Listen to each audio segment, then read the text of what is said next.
Ok, boa tarde a todos.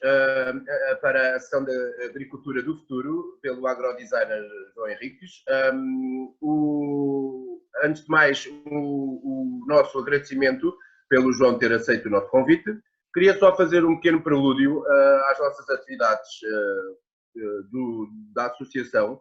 De manhã tivemos um grande evento, a adesão não foi tanta quanto nós esperámos, mas tivemos um grande evento, foi o World Cleanup Day, onde tivemos a limpar a Serra da Amoreira.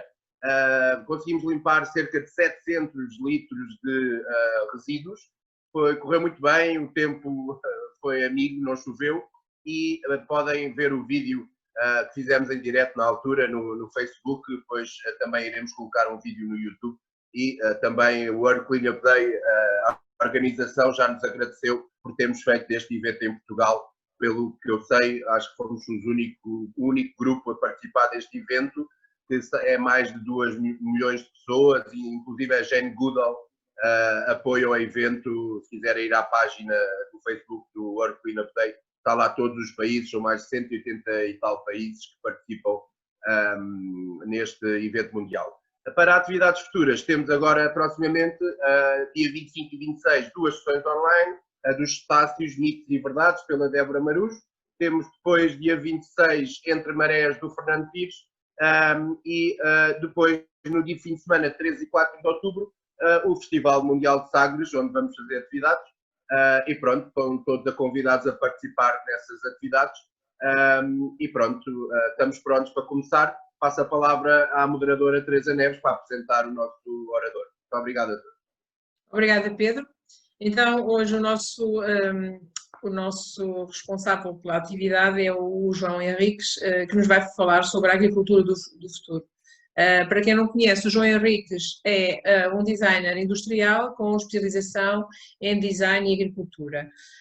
Vai-nos falar sobre as várias técnicas disponíveis e sobre os vários produtos. Passo a palavra ao João, se faz favor. Esqueci de alguma coisa, faça favor de dizer.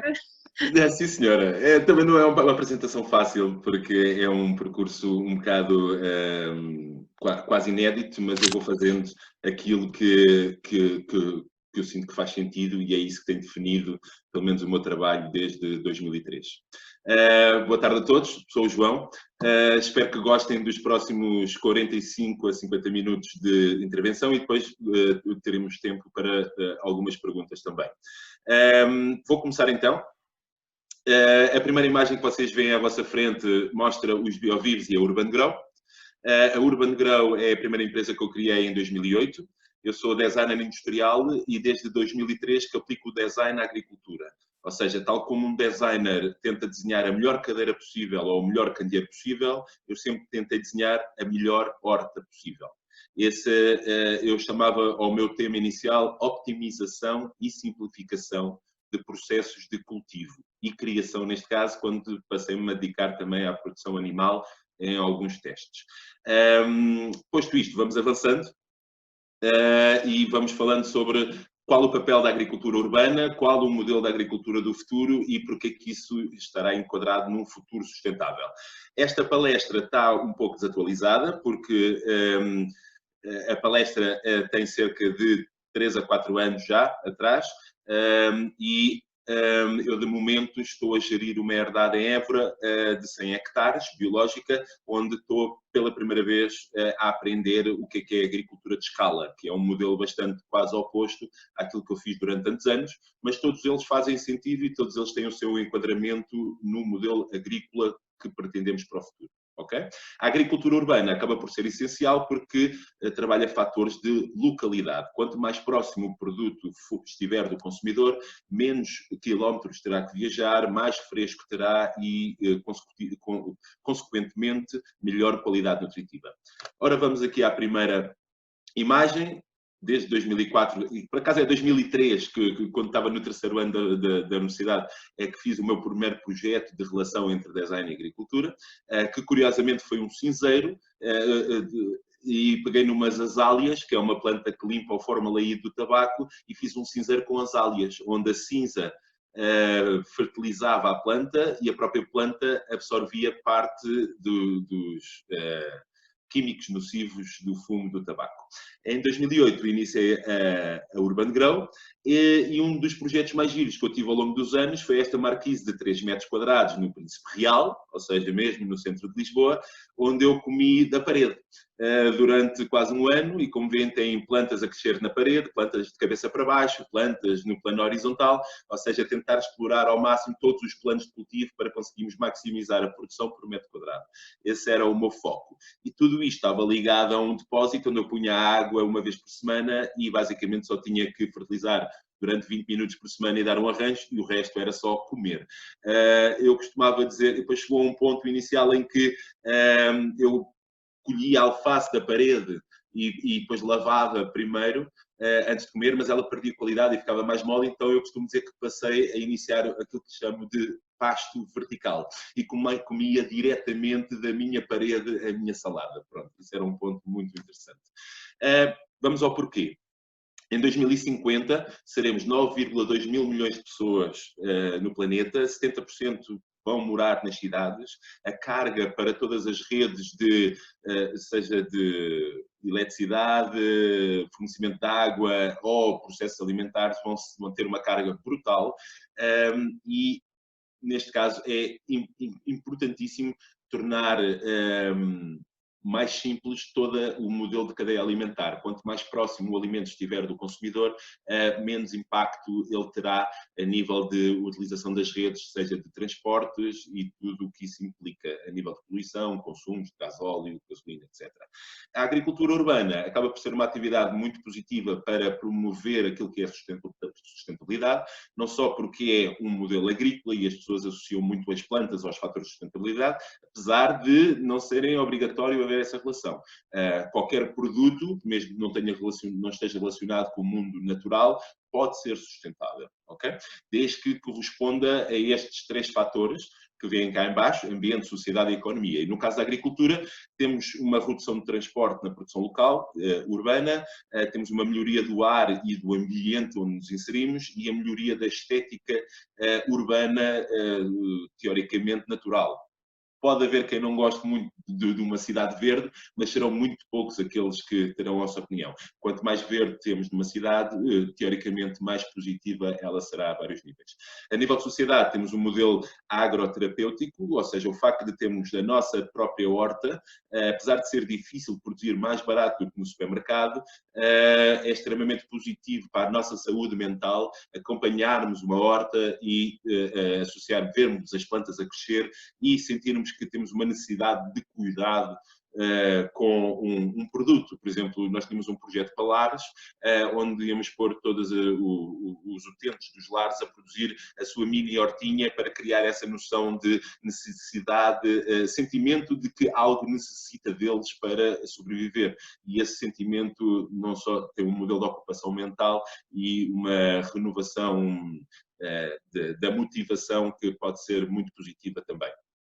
Para além disso, as hortas urbanas criam comunidades, porque num ambiente citadino a pessoa do primeiro esquerdo provavelmente não fala com o do terceiro direito, mas se as duas tiverem hortas, provavelmente vão trocar coentros por pimentos. Então isso faz com que as pessoas se aproximem, nem seja para trocar ideias do que da melhor forma de cultivar as suas plantas nos vasos. É terapêutico não só a nível do processo cultivo, mas terapêutico a nível da aproximação de comunidades. Para além disso, aquilo que foi um dos meus sonhos era a criação de empregos locais enquanto agricultura urbana, criar o emprego agricultor urbano, só que ao fim de 15 anos eu já percebi que isso é extremamente complicado e muito mais idealista do que eu estava à espera. A nível económico, nós podemos, com a nossa horta, reduzir alguns custos e talvez gerar algum rendimento vendendo ou até trocando o excedente da nossa produção. Agora, como é que a agricultura urbana tem acontecido nos últimos anos? À esquerda tem a primeira solução mais óbvia, que se chamam-se as hortas comunitárias. Tem uma limitação associada à poluição, que antigamente eu pensava que era mais grave do que aquilo que é, porque houve um estudo da doutora Cecília Ribeiro, recentemente, que mostrou que pelo menos 5 hortas urbanas em Lisboa, os níveis de metais pesados eram todos inferiores àquilo que é recomendado. O inferior a ser recomendado não me deixa muito confortável, porque o que interessa é zero. Ter o chumbo não passa do limite recomendado, mas continua a ter algum chumbo, logo pode não ser muito positivo. E eu, quando tive também umas laranjas pequenas, que se chamam kumquats, na minha varanda, aquilo parecia kumquat fumado. Ou seja, tinha aquele sabor quase a chouriço. E isso aconteceu porquê? Porque a planta está constantemente a absorver a poluição dos carros que estavam a passar na rua. É interessante, mas tem algumas limitações, entre as quais a principal seja a poluição. Por isso é que a agricultura urbana evolve para novos modelos. Eu comecei com uma estufa no telhado, esta imagem que tem aqui em baixo, esta estufa no telhado que eu tive no Parque Eduardo VII, em cima do Clube Sétimo, foi a primeira estufa de telhado biocertificada da Europa e o segundo telhado no mundo com uma certificação biológica. E eu tinha uma estufa com filtros anti-poluição, onde todo o ar que entrava na estufa passava por 2 filtros que eliminavam a maior parte dos componentes nocivos que estão no ar urbano. Então é logo dos inícios de uma solução mais racional para a produção alimentar urbana. Em cima, esta imagem com estas luzes roxas e estranhas é o modelo agrícola urbano que está a ter mais investimento e que provavelmente vai ser mais utilizado no futuro. Futuramente vamos ter estações de metro que foram abandonadas, todas cheias de plantas a produzir alimentos para as pessoas. Não só é fácil ter um ambiente controlado, seja com filtros de ar ou o que seja, mas temos aqui uma grande vantagem, que é a redução de risco agrícola. Quando temos uma estufa num ambiente natural, ela está sujeita a furacões, a tempestades, a excesso de sol, tem algumas limitações. E o facto de nós produzirmos dentro de um espaço contido, e vamos imaginar estações de metro abandonadas, ou até armazéns ou contentores para produção, conseguimos controlar muito mais facilmente todas as variáveis e o risco de cultivo é mais reduzido, o que faz com que o potencial de sucesso seja mais positivo. Ou seja, apesar de ter um aspecto estranho, com luzes roxas, provavelmente será o modelo que vai produzir os alimentos de melhor qualidade numa perspectiva local. À direita tem uma Sky Farm, que é uma quinta vertical, que eu espero ainda ver uma antes de morrer, daqui a uns bons anos, em que imaginem que no primeiro andar temos vacas e galinhas, e no terceiro temos maçãs, e no quarto temos alfaces, e no quinto temos espinafres, e assim sucessivamente vamos ter um arranha-céus, que será uma quinta a produzir tudo no espaço urbano, onde recolhe a própria água da chuva e a acumula para ser utilizado o ano inteiro, onde tem painéis solares para a sua própria energia, e então temos uma perspectiva de potencial de sustentabilidade extraordinário. Para além de ser muito próximo, e acaba por se tornar quase num supermercado vivo, onde as pessoas realmente vão buscar alimento o mais fresco possível, acabadinho de ser colhido. Eu gostava muito de ver isto acontecer, só que imaginem o custo que uma coisa destas poderá ter daqui a uns anos, e a parte do custo é algo que é muito pouco falado a nível de sustentabilidade, mas para mim é fundamental, que é o potencial de continuidade. Podemos ter a máquina mais espetacular que existe, mas se ela for muito cara e tiver uma manutenção muito cara e necessitar de mão de obra especializada, nunca vai ter a oportunidade de ser espetacular, porque ela, passado 2 ou 3 anos, cai na bancarrota e deixa de acontecer. Então, o potencial de continuidade, para mim, é essencial a racionalidade económica. Muito mais do que o idealismo agrícola, temos que conseguir fazer com que os sistemas agrícolas paguem eles próprios, porque isso é o único possibilidade que eles têm de ter continuidade ao longo dos anos e, neste caso, terem o potencial de realmente serem uma solução sustentável. Ou seja, soluções muito cromas, muito tecnológicas e super fantásticas na parte comunicativa, muitas vezes não têm o potencial de continuidade, logo, na realidade, não servem para nada. Continuando, isto são 2 sistemas que eu acho fantásticos. À esquerda tem a Sky Farms em Singapura, onde, por exemplo, tem aqui uma roda de água que faz com que estas estantes todo o dia estão a subir e a descer continuamente, vão lá acima, apanham sol, vêm cá abaixo, apanham água, e é um modelo altamente racional e um dos melhores sistemas de agricultura urbana que eu conheço. À direita tem aquilo que parecia impossível, que são batatas aeropónicas que crescem no ar. Então, deixamos de necessitar de utilizar terra até para a produção de tubérculos. E eu já tive gengibre aeropónico, onde eu abria a parte de baixo da raiz, tirava um bocado de gengibre vivo, colhia, fechava e ele continuava a crescer. E no caso das batatas podemos fazer o mesmo. Este apontamento que temos cá em baixo do grilo tem a ver com a produção de proteína local e sustentável, onde os insetos serão imbatíveis a nível de fatores de sustentabilidade para a produção de proteína. Estamos a falar de uma utilização de 100 mil vezes menos água para a produção de quilo de proteína do que os bovinos, por exemplo. Estamos a falar de alimentar muito menos o animal para conseguir ter um rácio de proteína ainda superior. Estamos a falar de proteína de qualidade superior com menos gordura. E estamos a falar que eu, em 2 metros quadrados, numa garagem, consigo produzir toda a proteína que eu preciso para o meu ano inteiro. Então, há de haver um dia que todos nós abrimos a nossa caixa de grilos, metemos uns quantos no congelador para eles morrerem assim um bocadinho mais rapidamente, o que é uma coisa um bocado estranha. Para mim, a minha alimentação animal está cada vez mais curta e esta parte dos insetos, não sei se eu individualmente a vou fazer acontecer, mas indubitavelmente é a solução mais sustentável que existirá para o planeta e tenho a certeza absoluta que daqui a 10 ou 15 anos todos nós vamos ter um hambúrguer de grilo no McDonald's. Isso já era uma boa vitória e todos nós, quer queiramos, quer não, vamos ter que pôr os insetos na nossa alimentação. Depois, um dos primeiros projetos que eu fiz foi em 2005 e em 2006, enquanto ainda estava na faculdade. Os manuais práticos de aeroponia caseira que ensinavam as pessoas a cultivar sem terra, com uns kits muito simples e muito baratos, onde compramos uma caixa, um vaso e uns copos de iogurte e uma pequena bomba e conseguimos produzir de uma forma muito eficiente em casa também. Tentei evoluir para modelos da aeroponia mais industriais, fiz umas quantas propostas, mas eu pus aqui como título Ilusão versus Realidade, porque uma coisa é aquilo que nós achamos que pode ser fantástico, outra coisa é aquilo que é execuível. E, por enquanto, hoje em dia, apesar destas soluções parecerem todas muito mais vantajosas a nível de consumo de água, a nível de utilização de consumíveis, a nível de capacidade de produção, não só na rapidez como no output, a nível de gramas por metro quadrado, mas são todos muito complicados para serem aplicados hoje em dia e foi uma aprendizagem um pouco difícil que eu tive, porque eu pensei que ia salvar o mundo quando saí da faculdade com os meus sistemas agrofantásticos e, na realidade, eles todos sofrem daquele problema que eu falei, que é o potencial, são fracos a nível de potencial de continuidade, porque são processos complicados que necessitam de uma manobra especializada e são um bocado caros a nível de instalação. Depois estive também a fazer vários jardins verticais, que vocês já devem ter visto por aí, que eu pensava... João, desculpa. Sim. Desculpa te interromper. Eu fiz uma pergunta, mas a moderadora está desatenta.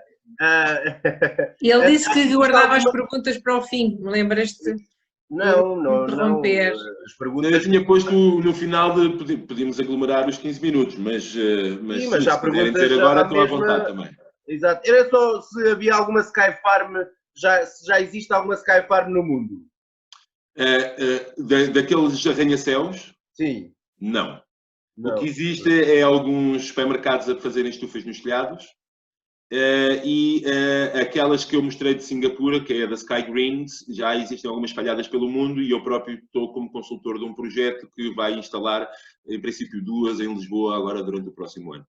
Mas não é, pronto, não é como tu estavas a dizer dos andares, não é? Não. É estufas em telhados com maximização de produção por metro quadrado.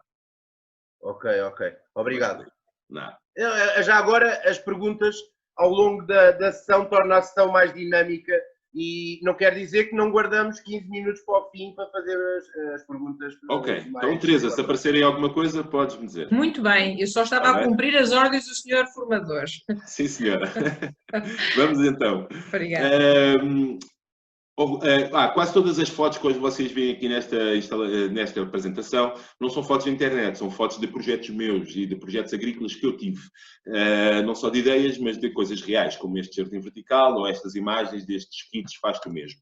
A seguir vêm algumas ideias mirabolantes que eu tive ao longo dos anos, onde temos esta Eco Air Tree, que é uma estrutura de 30 metros de diâmetro, onde cada secção que vocês veem era um plot, ou um plot em português é uma secção para cada pessoa ter a sua hortinha urbana, com uma parte vertical, uma parte horizontal, com recolha da própria água, com produção da própria energia solar.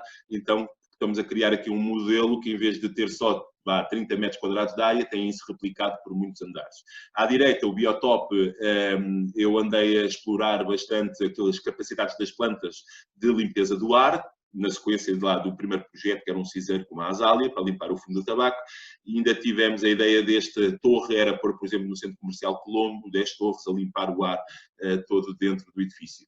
À direita tive um projeto que eu apresentei à Câmara Municipal de Lisboa, para aí em 2006 ou 2007, que era a Unidade de Sustentabilidade Urbana, onde tínhamos um prédio que demonstrava todo o potencial do modelo agrícola, como é que nós podíamos realmente trazer a agricultura para todo o espaço urbano. E o HELP, que era a Eco Livelihood Platform, se puderem no Vimeo conseguem ainda ver um vídeo, num projeto do Plan B da Universidade de Birmingham, onde mais de 1.800 projetos a nível mundial participaram, nós passámos nos 16 melhores, como uma solução para criar ecovilas em qualquer espaço do mundo. E isto na sequência, porque é que eu comecei esta dedicação total ao trabalho e cheio de ideias inovadoras para cultivo sem terra? Eu fiz uma viagem ao Senegal em 2003, fui de carrinha até o Senegal, atravessei Marrocos, o deserto do Sahara, Mauritânia, Senegal e voltei, e que ao conhecer uma família de pastores de camelos que não sabiam que era quase água potável e viviam numas condições de vida horríveis, eu pus o peso nos meus próprios ombros a dizer eu só vou parar de trabalhar quando eu conseguir salvar a vida a estas pessoas, entre aspas. E o Eco Livelihood Platform estava desenhado como um modelo de criação de ecovilas no deserto do Sahara, de uma forma sustentável e contínua, que poderia ter muito potencial, mas ainda assim demasiado idealista, que acaba por ser quase esta doença de qual eu sofro há muitos anos. Excesso de idealismo é extremamente bloqueador da inovação e da concretização. João, temos aqui mais uma pergunta Sim. Da Rita, que diz: estas técnicas garantem que os produtos mantêm um nível desejável e variado de nutrientes? Estas técnicas podem até melhorar a qualidade nutricional do produto. Por exemplo, onde eu me foquei mais foi os sistemas de bioponia, que é uma espécie de cultivo sem terra orgânico, e acabamos por ter muito mais controle sobre as variáveis de nutrição que a planta come e, consecutivamente, nas variáveis de nutrição do produto final. Eu consigo desenhar alfaces com menos nitratos, para quem tem problemas de rins, ou consigo desenhar pimentos com o dobro da vitamina C. Okay? E estamos a falar sempre de um potencial ou químico ou de base orgânica. E as plantas, curiosamente, as plantas que crescem em sistemas de cultivo sem terra, ou seja, em sistemas de água, no final tem um valor de biomassa superior à planta cultivada na terra. Okay? Isto quer dizer que tem menos água no produto final. Pronto. Ou seja, a nível nutricional, nós podemos até garantir que todos estes produtos, nestas técnicas inovadoras, têm uma densidade nutricional e um peso de nutrientes por quilo de produto superior àquilo que é a produção orgânica em terra. Okay. Oh, João, e essa água com que se cultivam esses produtos tem alguma adição ou é água normal? Não deve ter alguma adição de nutrientes, não é? Há vários não vai buscar a terra, vai buscar a água. Deixa lá ver se eu tenho para aqui uma... por exemplo, aqui conseguimos ver várias soluções diferentes. Mas, por exemplo, se calhar aqui nos aeropónicos. O que nós temos são soluções.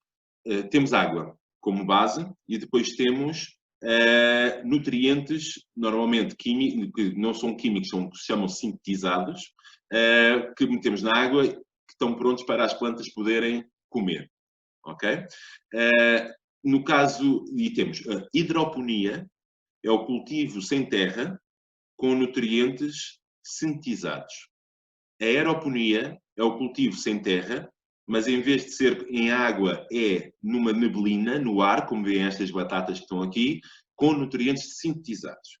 E mais para a frente eu vou mostrar sobre bioponia, que é o cultivo sem terra com nutrientes orgânicos. Ok?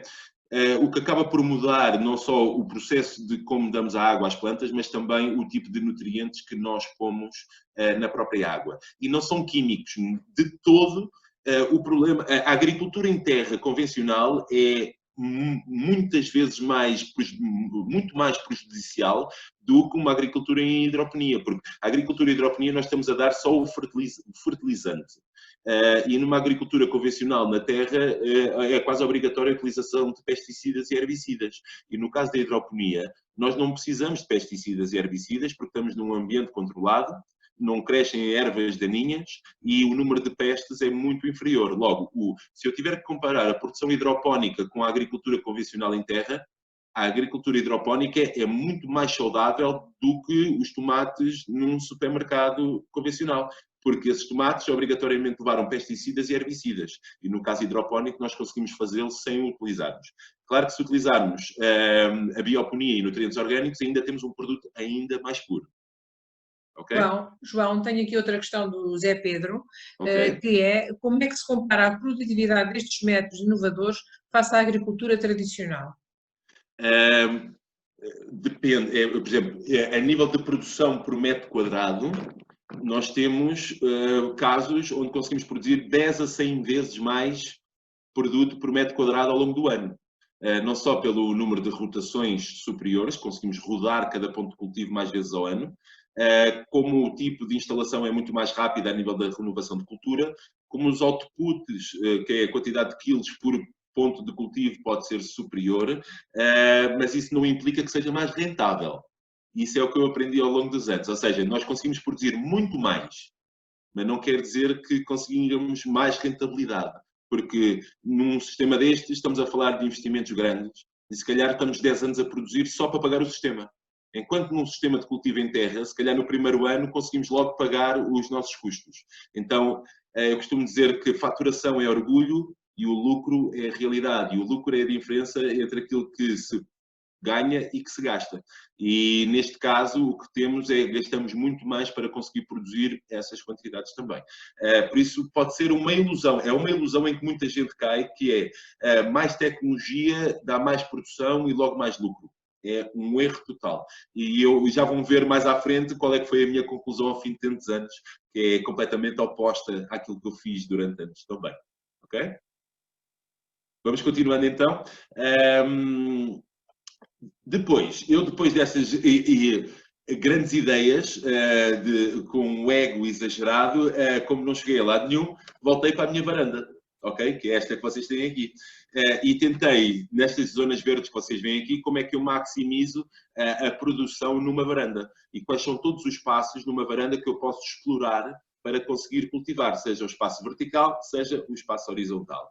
E isto é um exemplo que eu tive, por exemplo, eu fui viver para uma aldeia, trabalhar, e continuei a fazer a minha varanda hipertecnológica. E tive velhotes de boina a baterem-me à porta, a entrar na minha casa, só porque estavam muito curiosos com aquilo que eu estava a fazer com as plantas a crescer sem terra. Ou seja, isto acaba por ser mais uma brincadeira do que um potencial de alguma rentabilidade ou uma redução de custos alimentares. Eu fiz mais porque era giro, ou não o fiz para reduzir os meus custos alimentares ou para ter algum rendimento devido à escala, porque é uma escala muito pequena. Mas ainda assim, foi muito curioso e educou as pessoas da aldeia local que ficavam muito fascinadas quando eu tirava estas plantas do canal e mostrava com as raízes e voltava a pô-las no mesmo sítio. Ou seja, é uma planta quase que se pode transportar de um lado para o outro. Ao longo dos anos fiz aqui algumas invenções que vocês veem aqui, seja os kits de autocultivo com as caixas do IKEA para termos em casa, estes candeeiros, neste caso não tem lâmpada, mas eram uns candeeiros que as plantas a crescerem de cabeça para baixo conseguimos pôr em casa. Como é que estes vasinhos de barro é uma forma muito interessante que vocês têm de cultivar, porque metem água no barro e o barro vai suando a água, então conseguimos poupar muita água. Aqui no meio tem, por exemplo, os window farms feitos com garrafas de água viradas ao contrário, em que conseguimos fazer umas colunas de cultivo muito baratas. Se pesquisarem window farms, quintas de janela em inglês, tem muitos projetos pelo mundo. Curiosamente, esta torre que vocês veem aqui, branca com umas alfaces, em baixo tinha um tanque cheio de enguias, e é um modelo de aquaponia. E eu tive a sorte, já vou mostrar mais à frente, de ir para o Havaí tirar uns dos meus cursos de aquaponia, mas debaixo desta torre tinha um tanque enorme de enguias que eu punha o meu braço e as enguias subiam todas pelo meu braço e as fezes das enguias alimentavam as plantas e as plantas limpavam a água dos peixes. João, peço desculpa, tenho aqui mais uma questão do Zé Pedro, okay, que diz o payback destes métodos é então mais longo que a agricultura tradicional. Sem dúvida, é esse um ponto fundamental. O retorno do investimento, ou seja, aquilo que eu chamo, há dois pontos fundamentais em agricultura económica, quando produzimos para rentabilidade. Um é o break-even operacional, ou seja, em quantos meses é que nós chegamos a conseguir tirar o nosso ordenado líquido, ou seja, cobrindo todos os custos necessários à produção, que normalmente em agricultura é o 3º ano, o payback do investimento normalmente acontece ao 7º ano. Okay? E quanto mais tecnologia nós implementarmos e quanto mais exclusivo for o sistema que nós estamos a aplicar, normalmente esse payback é mais longo. E é uma ilusão de que sofrem muitos jovens agricultores em Portugal. E depois, no final, eu tenho uma perspectiva super negativa relativamente ao mercado agrícola em Portugal. Nós vivemos não da vontade agrícola, mas de um parasitismo de financiamentos comunitários, onde as pessoas só querem ir buscar financiamentos e, na realidade, não pensam em produzir. No caso da Austrália, onde a agricultura não é financiada, aí é que nós vamos encontrar agricultores a sério. São agricultores que têm que produzir para terem o seu próprio ordenado e porem comida na mesa. Em Portugal há uma cultura do parasitismo de financiamentos que é grave, muito grave. Mas lá chegaremos no fim, eu vou falar um pouco mais disso, porque o meu projeto mais recente acaba por ser resultado disso. Eu digo logo à partida, eu sempre me recusei a ter qualquer tipo de financiamento, porque eu quero mostrar é a realidade e não uma ilusão económica. Depois, este sistema que vocês viram na varanda é o que eu chamo de bioponia vertical, porque temos aqui uma pequena explicação. Temos um tanque em baixo que manda a água para o topo das torres, desce pelas torres, passa por uns vasos que têm vermicomposto. Esse vermicomposto líquido passa por uma cama de leca onde vão morar todas as bactérias e todas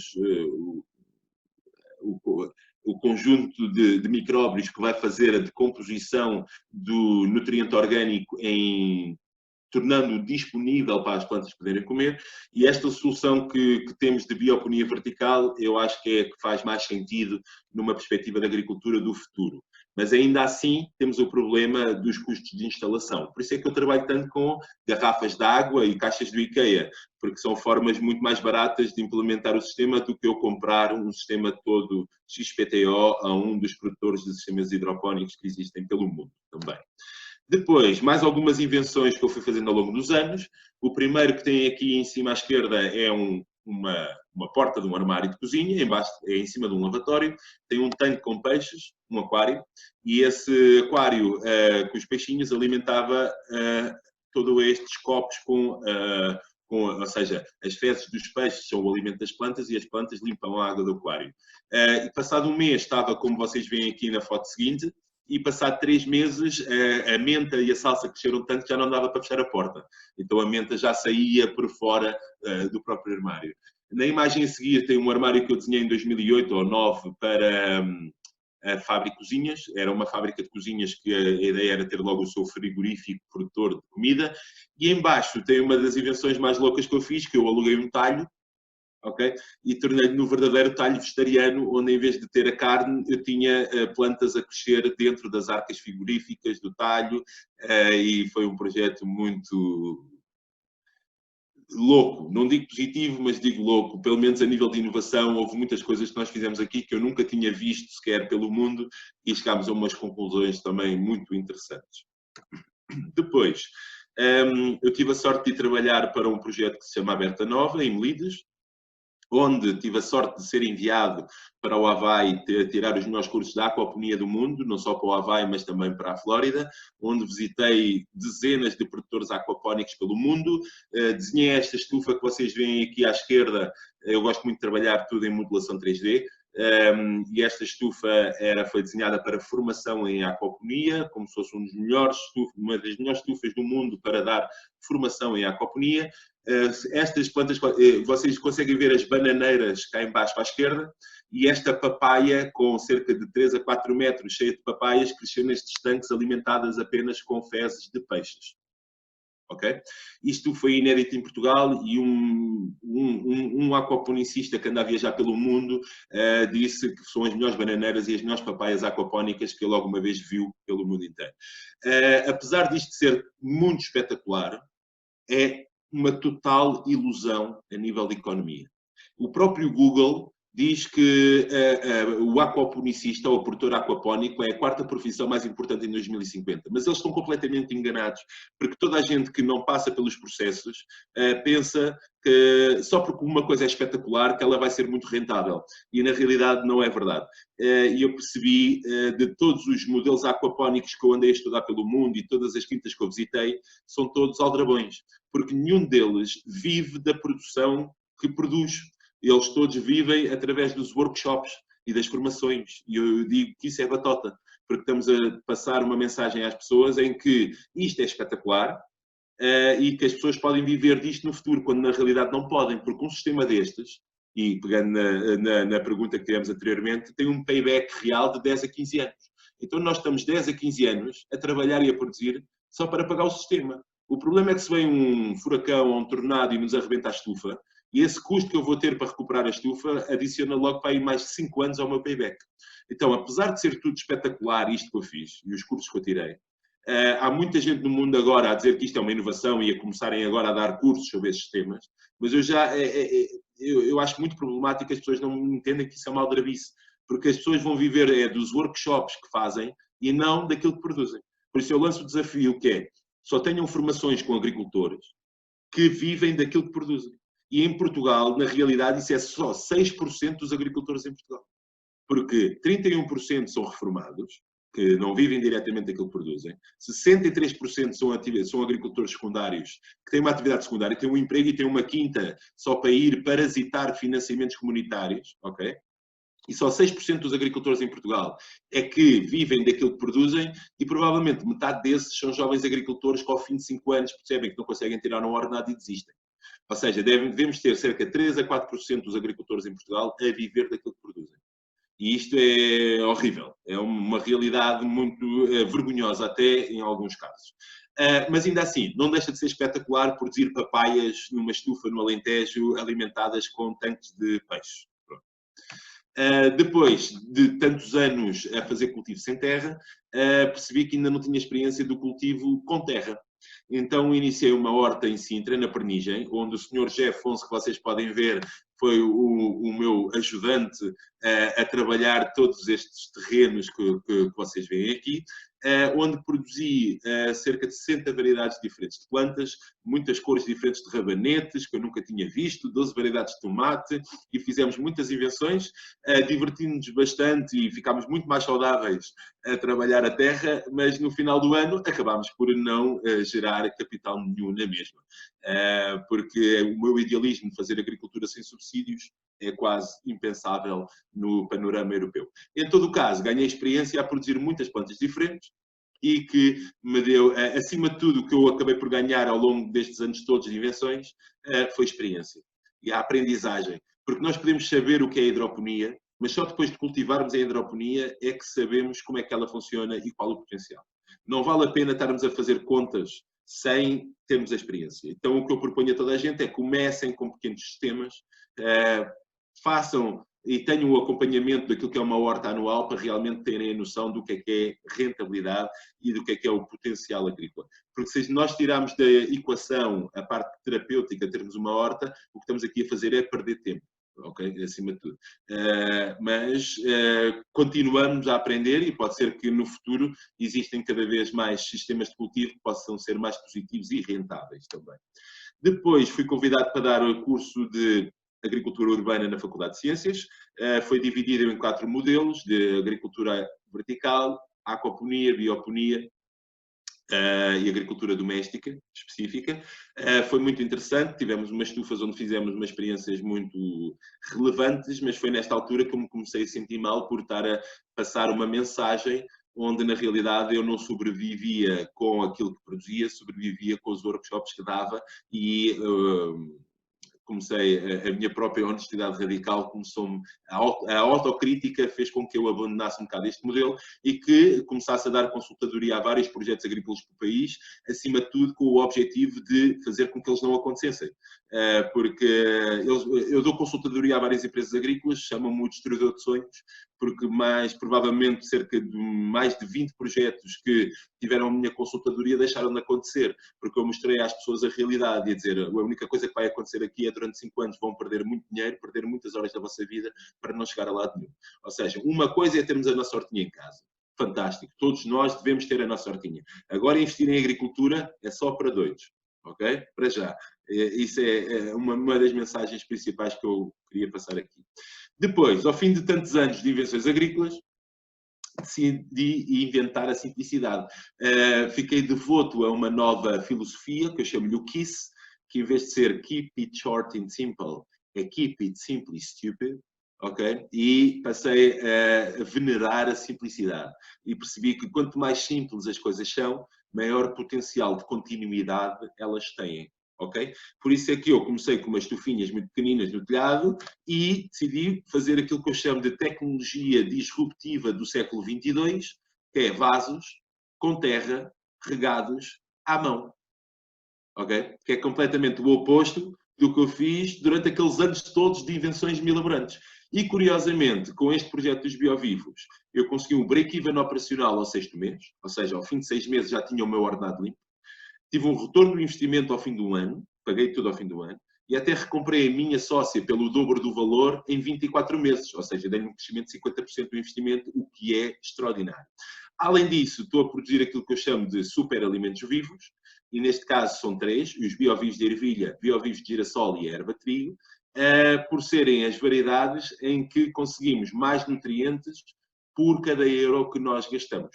No caso dos biovivos de ervilha, estamos a falar em 16 vezes mais vitamina C do que o agrião, okay? Que é uma planta fantástica. Mas aqui temos 16 vezes mais vitamina C pela mesma quantidade de material que nós comemos. No girassol, para além de ser mais antioxidante do que a maior parte dos vegetais que nós conhecemos, e até alguns estudos que dizem que é mais antioxidante do que o próprio medicamento antioxidante ou antiglicativo que se dá nos hospitais, e a erva de trigo, que neste momento é a única que sobrou do projeto, como um dos melhores construtores de sangue que existe, e tudo isto que eu digo baseado 100% em estudos científicos. Eu não acho nada, eu não tenho opiniões, a minha comunicação clínica é os estudos científicos. Tudo aquilo que eu digo é o que está nos estudos. Mesmo que eu ache outras coisas, mesmo que eu tenha visto resultados extraordinários, como por exemplo eu perder um tufo de pelos brancos da barba, passar 3 meses a tomar erva trigo, isso raramente entra nas palestras, porque a palestra clínica, e só para ter ideia, eu cheguei a ter espaço que me cederam no Hospital de Santa Maria para produzir os biovivos diretamente para os doentes. Essa comunicação conseguiu chegar a esse ponto, de uma boa relação com os médicos, devido a esta comunicação 100% clínica, não baseada no que nós achamos ou nas nossas opiniões, que por mais, mesmo que sejam válidas, para nós só são válidas para a sociedade quando são demonstradas por estudos científicos. Como tomar os biovivos? O mais simples era fazer um sumo. Este sumo verde, que eu digo sempre que é horrível, ok? Porque assim quando o bebemos já achamos que não é assim tão mau, só que muita gente o promove como um bom sumo, e quando as pessoas vão beber a pensar que é bom, depois criam uma associação negativa no cérebro e já não o querem ver à frente. Então eu digo sempre que o sumo é horrível, que é a melhor maneira de gostar dele depois quando o provamos também. Os biovivos de ervilha e girassol podem ser usados em saladas ou no pão, o trigo só mesmo para sumo, e sempre numa perspectiva mais clínica do que alimentar. Soluções. Podíamos utilizar isto de 1001 maneiras diferentes. Isto, na altura, eu tentava mostrar às pessoas que podíamos incluir isto nas nossas refeições, seja num pequeno almoço no sumo, seja numa perspectiva bonita alimentar, que não é bem o meu lado, eu sou fã da ração alimentar. Acho que o bonito muitas vezes estraga aquilo que é a nossa perspectiva e a nossa realidade e a nossa consciência alimentar. Acabou por ser um grande sucesso, porque se puserem biovivos na internet ou no Instagram, tem muita gente a comer biovivos. É a Isabel Silva, que vocês podem ver aqui em cima, o frigorífico dela estava cheio de biovivos. Houve cerca de 12 livros que mencionavam os biovivos enquanto produto nutricional, mas uma das fotos que eu gosto mais é esta à direita, que é no IPO de Lisboa, onde ao lado de uma máquina de quimioterapia vocês têm um vasinho de biovivos. E eu acho que isto acaba por ser muito mais relevante de toda a promoção que nós tivemos nos mídias ao longo dos anos. E porquê vivo? Ora, O meu discurso agora está um bocado mais leve, mas vamos dizê-lo como eu dizia antigamente. Uma coisa é uma planta viva, outra coisa é uma alface cortada num saco, ok? E outra coisa é cadáveres esquartejados prontos a comer. Que na realidade o que nós temos aqui é, a cada passo que se dá de transformação, nós estamos a perder vitaminas, minerais e propriedades nutritivas. Só para terem ideia, a vitamina C de um vegetal de folha, tipo uma alface ou um agrião, pode-se perder até 80% em 12 horas após o corte. Ou seja, 12 horas após aquele vegetal ser cortado, ele já tem menos 80% de vitamina C. Por isso é que é tão importante comer os produtos o mais próximos possíveis, o mais vivos possíveis, para conseguirmos maximizar os nutrientes que esse produto tem. E outra coisa que eu acho um bocado estranha, eu gosto de alimentação simples. Eu acho que os alimentos fantásticos são laranjas, agriões, couves, nabos, batatas. Isso é que é fantástico. E hoje em dia as pessoas pensam que quanto mais esquisito é o nome de um produto, mais bem ele vai fazer. As sementes de chia, as curcumas, as lanças, ou seja, há muita coisa hoje em dia que está na moda, que é uma moda, porque as pessoas às vezes sentem-se que são mais inteligentes ou superiores às outras porque comem coisas com nomes complicados. Okay? Isso é uma coisa um bocado feia.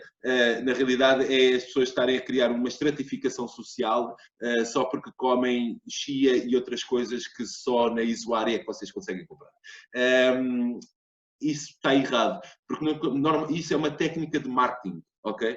Que é fazer com que as pessoas se sintam especiais porque pensam que sabem mais sobre alimentação porque comem estas coisas com os nomes exóticos, que na realidade são antissustentáveis, porque todas essas coisas com nomes exóticos normalmente vêm de países onde há exploração laboral para os produzir, eles nunca podem ser frescos porque vão ter que viajar muitos quilómetros para chegarem até nós, por isso quanto mais esquisito é o nome do alimento, menos sustentável ele é, ok?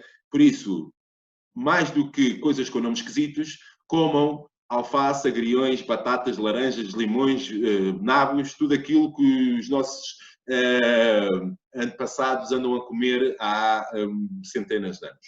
Isso é que é sustentável, isso é que é real, isso é que nos vai dar a melhor nutrição possível.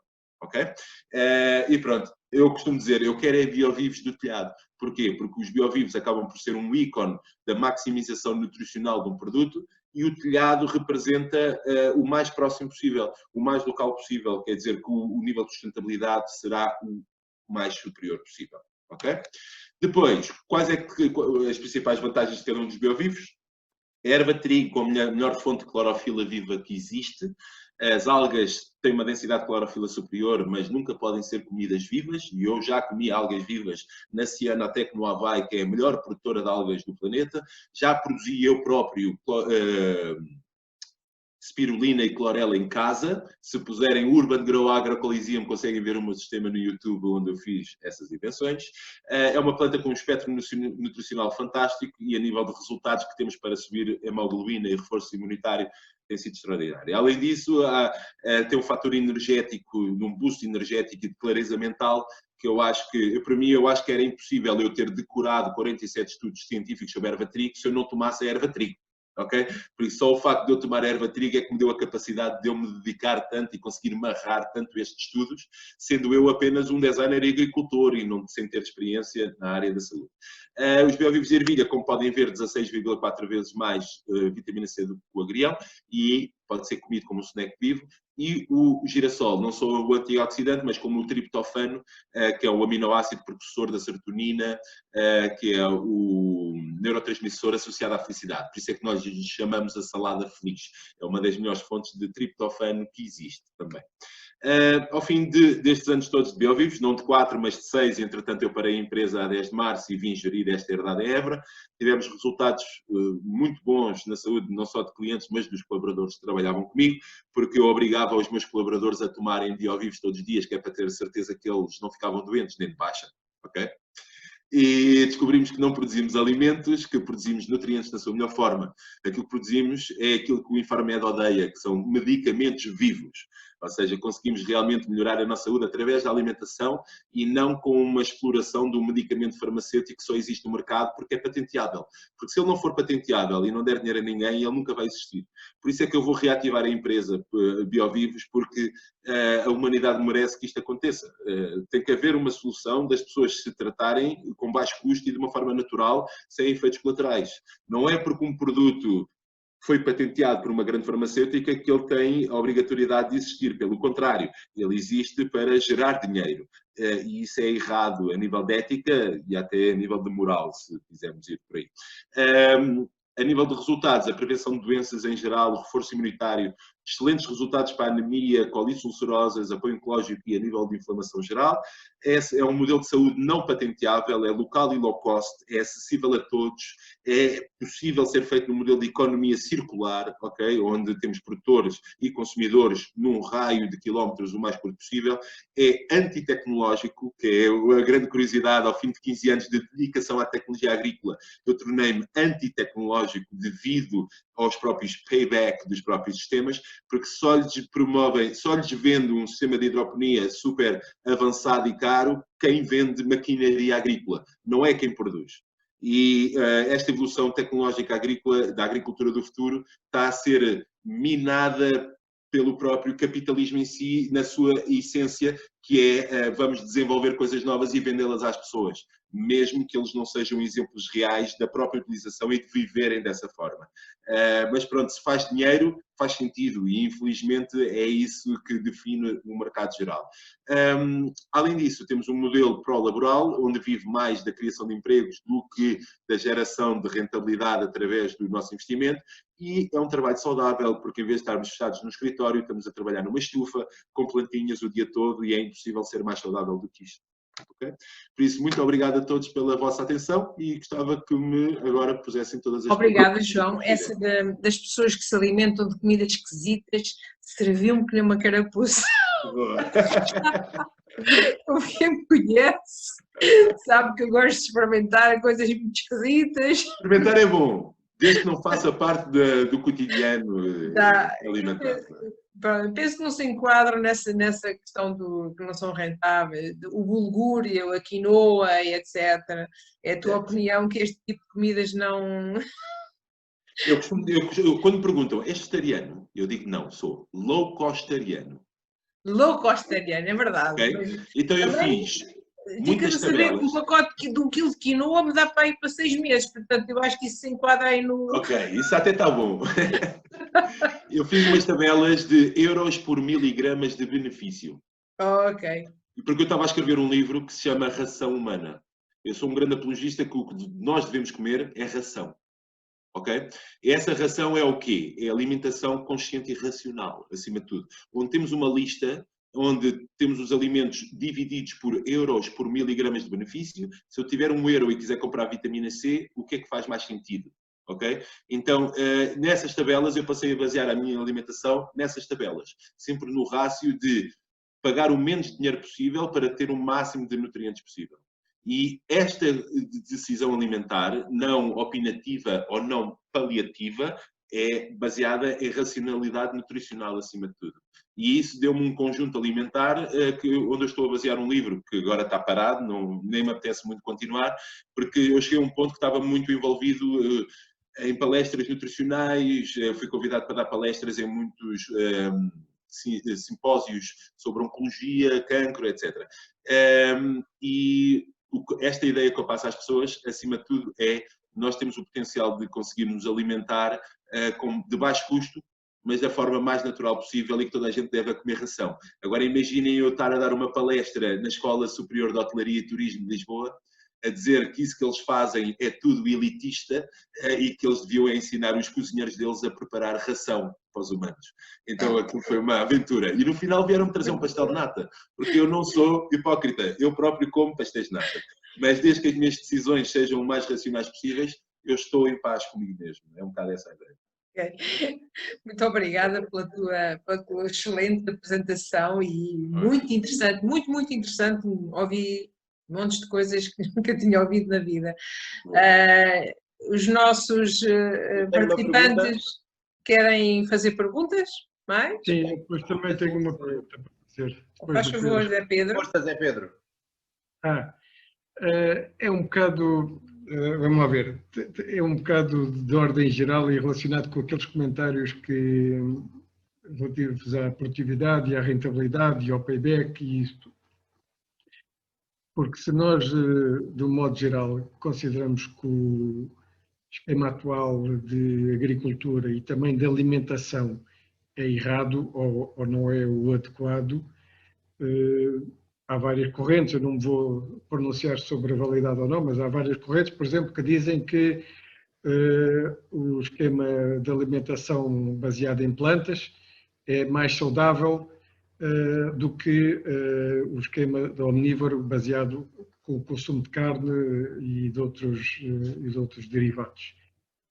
A minha pergunta é relacionada com se nós cada vez mais temos a população mundial a crescer e cada vez mais temos, portanto, necessidade de alimentar essa população de uma forma, no mínimo, em quantidade aceitável e em qualidade também, como é que se consegue produzir de uma forma rentável e de uma forma produtiva para alimentar essa gente toda que existe no mundo, não é? Porque até agora os sistemas estão orientados numa determinada direção. Correta ou incorretamente, estão orientados nessa direção e existe uma produtividade, existe uma rentabilidade e existe uma coisa. Já vimos que a rentabilidade e a produtividade e o payback destas soluções, na maior parte dos casos, é muito mais longo que a agricultura tradicional. Como resolver este grande obstáculo, então? É, de facto, um dilema, porque exatamente a minha dedicação à agricultura urbana sempre foi para resolver este problema que o José falou, que é como é que vamos maximizar a produção por metro quadrado para, no futuro, quando a população crescer, nós realmente conseguimos produzir o suficiente para alimentar estas pessoas. Infelizmente, a solução parte pelo financiamento comunitário, ou seja, quem vai pagar as estufas e a tecnologia acaba por ser os financiamentos comunitários, que vão dar investimento a fundo perdido para criarmos tecnologia de alta produtividade, mas que nunca se vai pagar a ela própria. Eu ainda estou a tentar resolver a questão para que não vamos por esse caminho, porque eu tenho alguns problemas realmente associados a esse caminho. Porque um agricultor de sucesso em Portugal não tem as mãos com terra, tem fato e gravata. E isso é uma vergonha. Okay? Por isso temos que modificar a nossa maneira de ver o próprio investimento agrícola e a nossa postura enquanto profissão de agricultor. Há um problema que a cadência que nós temos para a dedicação da agricultura biológica, cada vez mais as pessoas estão muito ligadas à terra. Só que um agricultor biológico ligado à terra é a receita para o insucesso. Então, se puserem, por exemplo, escreverem NAIO, N-A-I-O, vão ver aquilo que são robôs de agricultura. Eu acredito que o futuro vai estar dedicado a, por exemplo, o principal custo em agricultura é a mão de obra. Okay? Se nós conseguimos maximizar a produção por cada trabalhador, aumentar a produtividade que ele consegue gerar, aí poderemos ter um bom potencial e rentabilidade agrícola. E no caso dos robôs de agricultura, eu creio que a agricultura biológica vai ter que ser devota aos robôs agrícolas. Porque é a única forma da agricultura biológica conseguir se tornar verdadeiramente rentável. Há um outro segundo ponto que tem a ver com o custo alimentar. As pessoas não gastam 2 euros no alface, mas gastam 6 euros no menu do McDonald's e 5 euros no maço de tabaco. Então, isto é porquê? Porque ao longo desde a PAC que se iniciou nos anos 70, da Política Agrícola Comum, que toda a agricultura é financiada e se faz com que a alimentação tenha um custo, a alimentação natural tenha um custo muito baixo. E quando as coisas têm um preço barato, as pessoas não lhes dão valor. E se uma alface realmente, de repente, passa a custar 4 euros, as pessoas ficam a pensar, se calhar vale a pena comprá-la. E isto é um bocado feio, realmente, a coisa funcionar assim desta forma, mas eu creio que o custo alimentar natural tem que subir, que é para a comunidade em geral lhe passar a dar mais valor. Depois, a nível de produtividade, no futuro, há várias técnicas. E a primeira coisa que nós temos que fazer é parar de destruir o solo. Os modelos de agroflorestas ou de agricultura sintrópica, ou de produção agrícola orgânica biodiversa, tem o potencial de criar uma maior rentabilidade por metro quadrado. E, curiosamente, essa rentabilidade só vai ser acessível àquilo que são modelos de agricultura familiar ou de pequena escala. Porque as agriculturas de escala, se o cidadão comum começar a ter uma demanda para produto de qualidade natural, okay, com um selo biológico e que seja produzido de uma forma até local, os grandes produtores de escala não vão conseguir entrar neste mercado sem o manipular. Depois tem a ver com a educação social, a educação do consumidor, para perceberem que esta manipulação que os agricultores de escala fazem no comércio, começarem a suspeitar cada vez mais dos alimentos que comemos e começarem a dar cada vez mais apoio à pequena agricultura familiar. Porque um agricultor familiar consegue uma rentabilidade por metro quadrado muito superior a qualquer agricultura de escala. Só que a agricultura de escala consegue um custo por quilo de produção muito mais baixo, especialmente quando estamos a falar do glifosato e da Monsanto, com produções com montes de químicos, ou seja, é impossível combater o milho transgénico. Porquê? E porquê é que é o modelo agrícola mais prevalente no mundo inteiro? Porque nós plantamos o milho, passamos um milho transgénico que tem uma proteção contra o glifosato, que é o Roundup. E depois passa um avião que aplica o glifosato e a única coisa que cresce é o milho. Não temos que ter lá pessoas a arrancar as daninhas, não temos que ter robôs a limpar as daninhas. Então é quase impossível ser mais rentável do que isto. O que as pessoas têm que começar a fazer é deixar de comer milho transgénico. E se deixarem de comer milho transgénico, estes produtores de escala deixam de ter mercado e vão ser obrigados a alterar os seus processos e a produzir produtos alimentares de melhor qualidade, sem veneno. Não é produtos alimentares. Eu custa-me chamar a milho transgénico um alimento. Porque não alimenta. É destrutivo para o nosso corpo. Não é positivo. Então, eu costumo dizer, a agricultura convencional, eu começava as palestras assim, agricultores convencionais são assassinos e não sabem. Porque apesar de estarmos a produzir um produto que vai para a prateleira do supermercado, não quer dizer que ele seja um alimento. E, curiosamente, no caso de Portugal, somos o 7º país com mais prevalência de linfoma não Hodgkin, que é uma espécie de cancro específico ligado ao glifosato. Porquê? Porque cá em Portugal, todas as batatas que estão no supermercado levaram glifosato uma semana antes, nem era para não crescerem, é só para secarem mais rápido e terem mais rentabilidade e poder serem menos. Ou seja, esta ética agrícola e esta moral agrícola é que tem que ser cada vez mais vincada e alterada. Mas quem vai fazer essa demanda é o próprio consumidor. Ou seja, resumindo um bocado aqui a resposta, estas técnicas de cultivo avançadas, à medida que vão evoluindo, os custos de instalação vão baixando, ok? E aí, ao mesmo tempo que a alimentação de qualidade vai aumentar, aí já vamos conseguir chegar ao break-even e ao retorno financeiro mais rápido. Então, isso é que vai pagar a tecnologia. Para além de estar associada ao próprio financiamento comunitário, nem que seja nos primeiros 10 a 30 anos deste novo processo. Segundo, a demanda do consumidor por produtos mais saudáveis é essencial. Que se prepare para pagar mais sobre o alimento, de qualidade, e que se comece a renegar e a rejeitar aquilo que está numa prateleira no supermercado, mas que não é alimento, é algo que é nocivo para o nosso corpo. Mas como nos mata a fome, nós compramos da mesma. Okay? Por isso é que eu acho que a ração humana, a ração e comermos baseados neste conceito de ração, pode ser tão interessante, porque temos a melhor relação entre euros por nutrientes. Eu prefiro comprar ração que eu sei que me alimenta e faz bem, apesar de não ter uma alimentação muito gourmet ou elaborada, mas que eu sei que ela é a mais local possível, a mais saudável possível e a mais barata possível para me conseguir alimentar e ter um crescimento saudável. Não sei se respondi muito bem, mas é mais ou menos isso. João, quando tu falas em ração humana, a que é que te referes concretamente? Olha, José, eu tive aí cerca de 2 anos. Há uma coisa gira que é o maluco beleza. Não sei se vocês conhecem.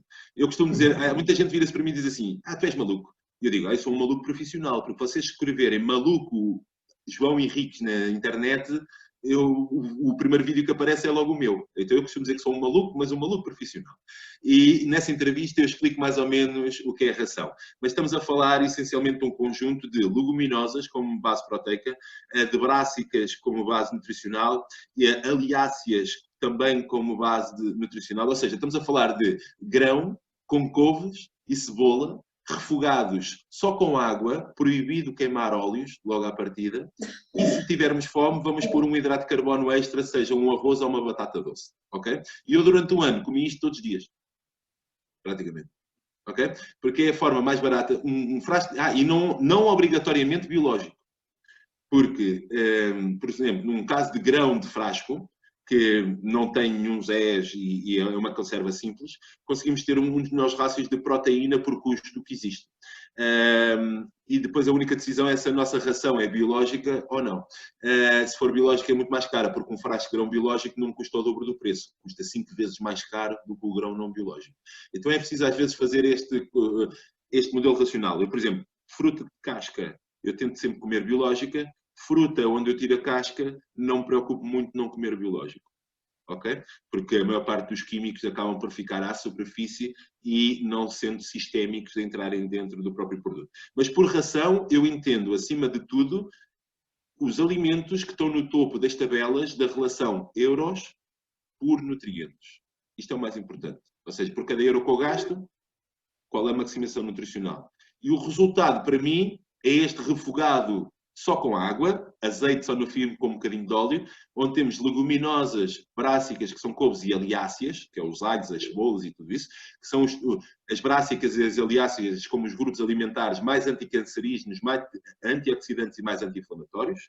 As leguminosas como a melhor fonte de base proteica, ok? E o hidrato de carbono existindo aqui para, eu sou grande, peso 100 kg, preciso de me alimentar, então como batata doce e arroz, como os formatos de hidrato de carbono com menos reação inflamatória no nosso corpo. Mas, apesar de eu ter esta consciência, eu como, por exemplo, se me perguntam, mas és vegetariano?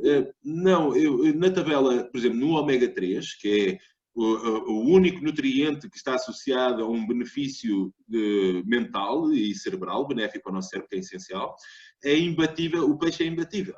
Tipo, podemos comer 1 kg de linhaça, ok? Só que o ômega 3 é dividido em 3, que é o ALA, o ácido alfa-linoleico, o DHA e o EPA. Só o DHA e o EPA é que são utilizados pelo cérebro para todos os processos que são necessários. E o ALA, que é o ácido alfa-linoleico, tem que ser convertido em DHA e EPA. Só que nas plantas, tirando uma espécie de alga específica que cresce na Flórida, as plantas só têm HALA, que é o ácido alfa-linoleico, que tem que ser convertido nos outros. E essa conversão é muito pouco eficiente, é tipo 1:10. Por cada quilo que eu como de ácido alfa-linoleico, só 1 a 10% é que se vai converter em DHA e EPA. Por isso, eu continuo a comer atum. Ok?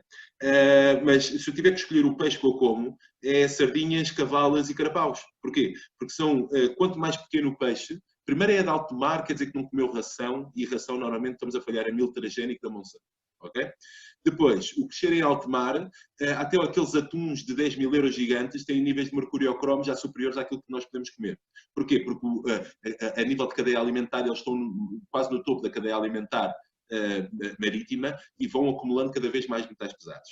A sardinha, a cavalo e o carapau são peixes pequenos, ok? Que tiveram muito pouco tempo para crescer e para acumular metais pesados e são de alto mar porque não comeram ração. Então, a nível de racionalidade do ômega 3, o que faz sentido é comer sardinhas, cavalas e carapaus. Ok? É um bocado por aí. Mas a minha base alimentar, em casa, eu só tenho fruta e vegetais. E quando como fora... Deixa-me lembrar, João, que são quase 7 horas e 10 minutos, okay. Já ultrapassamos um pouco o nosso tempo, a menos que os nossos participantes queiram manter esta conversa. E eu também tenho uma questão, mas coloco no fim. Ok. José, diga. Essas tabelas que tu tens de valores nutricionais por euro, é possível ter acesso a elas? A palestra da Erva Trigo mais essas tabelas também, eu estava a prepará-las para serem incluídas no livro, mas acho que isso não vai chegar a acontecer, mas eu recomendo o seguinte, nutritionfacts.org como uma das principais fontes de know-how nutricional, e nas tabelas da nutritiondata.com nós temos várias tabelas nutricionais, e uma delas é a relação euros por nutriente. nutritiondata.com. Essas tabelas serão mais completas. Eu, honestamente, a história do livro parou há cerca de 2 anos. Eu tenho essas tabelas, não está muito ativo, posso procurar, posso enviá-las, mas seria mais positivo procurar esses conceitos, provavelmente na internet, que iria encontrar tabelas mais completas do que as minhas. Mas, em todo o caso, eu posso ir rever essa informação, que não vejo há algum tempo, e posso lhe enviar. O nutritionfacts.org, que é o meu site de nutrição preferido, e um dos meus mentores preferidos, que é o Michael Greger, que escreveu aquele livro Como Não Morrer, não sei se conhecem, que é um livro extraordinário, é um calhamaço gigante, mas é muito fácil de ler, e eu recomendo que todas as pessoas o leiam. Apesar dele ser vegan e ter esse bias, ele nunca vai vos dizer para comer peixe, mas depois vocês fazem a sua própria racionalidade a esse nível. Eu não tenho uma grande disciplina alimentar, por isso é que eu continuo a comer peixe e continuo, se calhar, de vez em quando, se tiver que comer um bife quando vou comer fora, o como. Sem fundamentalismos, mas com o máximo de consciência possível. E já agora posso dizer, por exemplo, sabem qual é o vegetal com mais vitamina C dos comuns? É o pimento vermelho. Um pimento vermelho tem vitamina C de 10 laranjas. Por exemplo, isto são coisas que eu só me apercebi depois de ver essas tabelas. Por isso, acaba por ser, para abrir os olhos, acaba por ser muito relevante. Agora, honestamente, José, não sei mesmo onde é que elas andam, estão nos meus discos externos, mas eu posso procurar, mando-me um mail para mail@biovivos.pt e a seu tempo eu posso lhe enviar essas tabelas quando as encontrar. Ok, obrigado. Não coloco mais perguntas. Pedro, querias fazer mais uma pergunta? Antes de mais, queria dizer que adorei a apresentação, apesar de já ter ouvido este discurso durante imensos anos. Espera aí, até vou ligar a câmara. Se eu conseguir, espera aí. Imaginem o que é que a minha de família sofre depois, quando tem que levar comigo assim, de uma forma muito intensa. Adorei a apresentação, mas como disse, já tinha ouvido este discurso muitas vezes, mas nunca tinha assistido a uma palestra dada por ti. E pronto, também queria dizer que mudei, eu continuo a comer carne, como um pouco de tudo. Acho que é importante também comer um bocadinho de tudo, mas peguei em muitas coisas da minha alimentação e muitas coisas que o João dizia, eu acabei por aplicar no meu cotidiano a nível nutricional e a nível alimentício, e obrigado, João, também por isso, porque pronto, agora tive Covid e a barriga aumentou um bocadinho, mas isso é por outras questões de coisa, já está um bocadinho menor, pronto. Mas pronto, também queria dizer que para mim é um orgulho ouvir-te, é um orgulho ter-te como irmão, e o teu conhecimento e a forma como entusiástica e emotiva como partilhas o teu conhecimento é brutal, e por isso os meus sinceros e do fundo do coração parabéns pelas tuas inovações, pelas tuas ideias mirabolantes e pelo teu percurso de vida. E sim, não deixes a erva de trigo morrer, e força nesse projeto, não deixes, porque a nível clínico e a nível de saúde é sem dúvida uma coisa fabulosa, e por isso força nisso. Obrigado. E é recíproco. A minha Mas vai esse pergunta... crowdfunding para o sumo que sabe mal. Há de acontecer. 3 meses e isso, vamos ver como é que ela acontece. Ok. A minha pergunta é uma pergunta muito simples, quer dizer, queria só... Os brócolos também não têm vitamina C? Tem muita, não é? Os brócolos têm uma boa vitamina C, mas o principal fator é o sulforofano, que é o fitonutriente mais anticancerígeno conhecido até hoje. Okay. E o curioso é, os rebentos de brócolo têm 50 vezes mais sulforofano por grama do que o brócolo adulto. Mas ainda assim, o brócolo, ele tem que ser cortado, espera-se 10 minutos para o sulforofano começar a ser ativado e vamos comê-lo o mais cru possível. Eu, por exemplo, o que eu faço é uma cabeça de brócolis e uma laranja num triturador e bebo. Ok. Fresco. É a melhor maneira de conseguirmos ter os benefícios dos brócolis. Ok, sim, tinha a ideia que os brócolos tinham mais vitamina C do que laranjas e outras coisas. Por acaso não sei o valor de miligramas. Sei, o do pimento são 240 miligramas por quilo e as laranjas são 30. Ok. Por exemplo. Então, mas os outros, o brócolis vitamina C não decorei. O brócolis está na minha referência como sulforofano. Essa é a principal. Ok, sim, obrigado. A minha pergunta, a pergunta mesmo que eu queria fazer era, então, achas que de alguma maneira é possível fazer agricultura de pequena ou grande escala em Portugal sem acesso a subsídios? É possível ser rentável ser agricultor? Ainda não.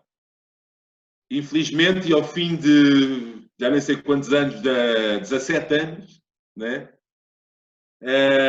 Ele veio muita chapada na cara relativamente a essa pergunta e acho que é muito difícil, a não ser que haja algumas batotas. Por exemplo, se produzires uns vasinhos pequeninos de erva de trigo ou de biovivos de girassol ou de ervilha, se calhar isso aconteceu. As biovivos nasceram também porque, a nível de contas e a tabela de Excel, quando eu comparei muitas variedades diferentes, foi as únicas que fizeram sentido a nível económico também. Por exemplo, manjericão tem rentabilidade porque é vendido 25 euros o quilo. Pois. Mas eu aqui vendo abóboras a 40 cêntimos o quilo. Ou seja, eu faço mais dinheiro com 50 metros lineares de manjericão do que com 2 hectares de abóboras. Ou seja, tem muito a ver com a variedade, mas as pessoas não se podem alimentar só de manjericão. Ou seja, pode haver alguns agricultores que têm rentabilidade porque produzem coisas específicas dentro do seu mercado, que têm valor acrescentado. Agora, se estamos a falar de rentabilidade na produção de produtos convencionais como leguminosas, grão, feijão, abóboras, courgettes, muito difícil. Por exemplo, eu agora vou ter rentabilidade com courgette. Porquê? Porque eu plantei 2 hectares de courgette há um mês atrás e elas vão dar daqui a um mês, em novembro, quando a courgette vai estar a custar 2,20 € o quilo. Então aí, sim, eu vou pagar a minha rentabilidade, mas é só porque eu estou a vender a courgette fora da época, quando ela está com um valor 5 vezes superior àquilo que tem na primavera-verão. Mas também corres mais riscos de teres problemas com o Os tempo, fungos, não com a é? chuva, com o tempo, pronto. É um risco Mas, acrescido. ou seja, isto é um bocado batota. Obrigado, João, e parabéns. Obrigado pelas respostas e parabéns mais uma vez pela apresentação. Obrigado. Muita saúde para vocês e por terem paciência para me ouvir.